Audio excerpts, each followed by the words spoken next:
ராமநாதபுரம் தொகுதியை பொறுத்தவரையும் பிரதமர் நரேந்திர மோடி இந்த தொகுதியில் களம் காண்கிறதா பரவலாக பேசப்பட்டது. தற்போது உங்களுக்கு இந்த வாய்ப்பு வழங்கியிருக்காங்க, எப்படி பார்க்குறீங்கண்ணா?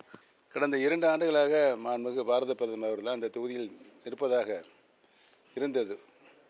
அதற்காக ஒரு சரியான கட்டமைப்பினை, ஒரு உறுதியான கட்டமைப்பினை கீழிருந்து மேல் வரை பாரதிய ஜனதா கட்சியினுடைய தொண்டர்கள் ஒருங்கிணைந்து ஒரு சிறந்த கட்டமைப்பினை, இங்கே ஒரு மாடல் கட்டமைப்பினை உருவாக்கியிருக்கிறார்கள். நாடாளுமன்ற தேர்தலில் களம் காண்கிறீங்க. இந்த களத்தை பொறுத்தவரை ராமநாதபுரம் நாடாளுமன்ற தொகுதியை பொறுத்தவரை இந்த களம் உங்களுக்கு எப்படி இருக்குது? பொதுமக்கள் எப்படி உங்களுக்கு வரவேற்பு கொடுக்குறாங்க? ராமநாதபுரம் இந்த புண்ணிய பூமியில் ராமநாதபுரம் நாடாளுமன்ற தொகுதியினுடைய தேசிய ஜனநாயக வேட்பாளராக என்னை தேர்தல் களத்தில் நிறுத்தியிருக்கிறார்கள். தேர்தல் களத்தில் நிறுத்தப்பட்ட நான் கடந்த 10-12 தினங்களாக இங்கு தீவிரமாக மக்களை சந்தித்து வருகிறேன். சென்ற இடங்களிலெல்லாம் ஒரு சிறப்பான வரவேற்பினை மக்கள் அளித்து கொண்டு இருக்கிறார்கள். இதற்கு மிகப்பெரிய காரணம் இதேதான் புரட்சித் தலைவி மாண்புமிகு அம்மா அவர்கள். இந்த நாடாளுமன்ற தொகுதியை பொறுத்த வரைக்கும் உங்கள் பேர்லேயே 5 பேர் போட்டிடுறாங்க. நீங்கள் கேட்ட சின்னம் கூட உங்களுக்கு கிடைக்காத அளவுக்கு ஆயிருக்கு. இதற்கு பின்னணியில் யார் இருக்கா? இதை எப்படி சமாளிக்கிறீங்க? இல்லை, நான் கேட்ட சின்னம் தான் எனக்கு கிடைத்திருக்கிறது. நான் சுயேட்சை வேட்பாளராக போட்டியிடுகின்ற 3 சின்னங்களை குறிப்பிட்டு சொல்ல வேண்டும். நான் 3 சின்னங்களில் குறிப்பிட்டிருந்தேன். அதில் ஒரு சின்னம்தான் பலாப்பழம். நான் உள்பட 5 பன்னீர்செல்வங்கள், 6 பன்னீர்செல்வங்கள், அவர் 5, நான் 6 பன்னீர்செல்வங்கள் அவர்கள் குழப்பத்தை உண்டு பண்ண வேண்டும் என்று போட்டியிருந்தார்கள். போட்டியில் வேட்புமனு தாக்கல் செய்திருந்தார்கள். அவர்களுக்கும் இந்த தொகுதிக்கும் சொந்தமில்லை, அவர்களுக்கும் தேர்தலுக்கும் அரசியலுக்கும் சம்மந்தம் இல்லாதவர்களை கொண்டு வந்து இங்கே நிலைநிறுத்தினார்கள். அதையெல்லாம் மக்கள் நன்றாக அறிந்து புரிந்திருக்கிறார்கள்.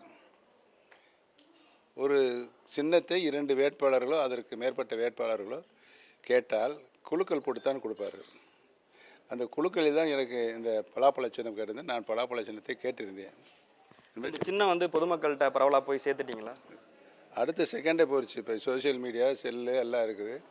உலகத்தில் அமெரிக்காவில் இருக்கிறவரை என் கூட்டுக்க பேசினார் 2வது நிமிஷமே, அண்ணே உங்களுக்கு பலாப்பழ சின்னம் கிடச்சிருக்காங்க, முக்கணியில் ஒரு கனி உறுதியாக நீங்கள் வெற்றி பெறுகிறன்ற ஒரு வாழ்த்து சொன்னார். இப்போ நிச்சயமாக இரட்டலை சின்னத்தில் தான் போட்டிடுவோம் அப்படின்னு நீங்கள் தொடர்ச்சியாக தெரிவிச்சிருந்தீங்க. எதில் அந்த சின்னம் கிடைக்கல, அந்த சின்னத்தில் போட்டிடாத பின்னடைவு எதில் ஏற்பட்டது? பின்னடைவில் ஒன்றும் இல்லை. எல்லா வழக்குகளுமே இரட்டை இலை சின்னம் உட்பட எல்லா சிவில் ஷூட்டில் தான் இருக்குது. இன்னும் ஒரு இறுதி தீர்ப்பு அல்ல. ஈரோடு சட்டமன்ற தொகுதியை விட தற்காலிக தீர்ப்பாக தான் இரட்டை இலை அவர்களுக்கு வழங்கப்பட்டது. ஸ்டில் அது அப்படியே கண்டினியூ ஆகுது. இப்போ அதிமுக தொண்டர்கள் உரிமை மீட்புக்குழுவில் பலர் இருக்காங்க. நீங்களே நேரடியாக ஒரு வேட்பாளராக கிளம்புறங்கிறதுக்கு என்ன காரணம்? தொண்டர் உரிமை குழுவிலிருந்து தேர்தலில் நாடாளுமன்றத்தில் நிற்க வேண்டும் முடிவெடுத்தோம். ஒரு 16 தொகுதியை நாங்கள் கேட்டிருந்தோம்.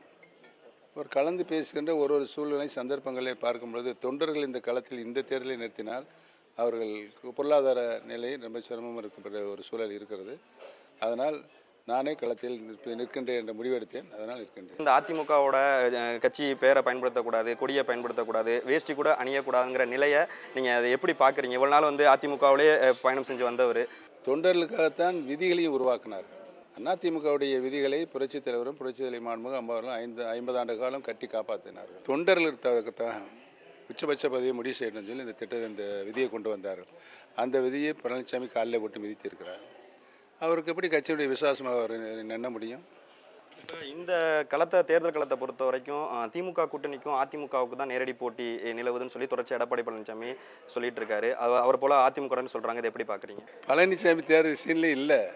இந்த தேர்தல் முடிந்தால் பாருங்கள், உறுதியாக பழனிசாமி அணி அனைத்து தொகுதியிலும் டெபாசிட் இழக்கும். இனி வரக்கூடிய காலங்களில் ஒருங்கிணைந்த அதிமுக சாத்தியப்படுமா? ஏன்னா தொடர்ச்சியாக சாத்தியப்படும். பழனிசாமி இல்லாத அதிமுக சாத்தியப்படும். பாஜக தொடர்ச்சியாக விமர்சனம் பண்ணுறாங்க. அதாவது தேர்தலுக்கு பிறகு எடப்பாடி பழனிசாமி தலைமையிலான அதிமுகவே இருக்காது அப்படின்ற மாதிரி சொல்கிறாங்க. இந்த விமர்சனத்தை நீங்கள் எப்படி பார்க்குறீங்க? நான் அதுதானே சொல்கிறேன். நானும் அதுதானே சொல்கிறேன். அதிமுகவே இருக்காதுன்னு சொல்கிறீங்களா? அதிமுக இருக்கும், பழனிசாமி இருக்க மாட்டாங்க அதிமுகவில்.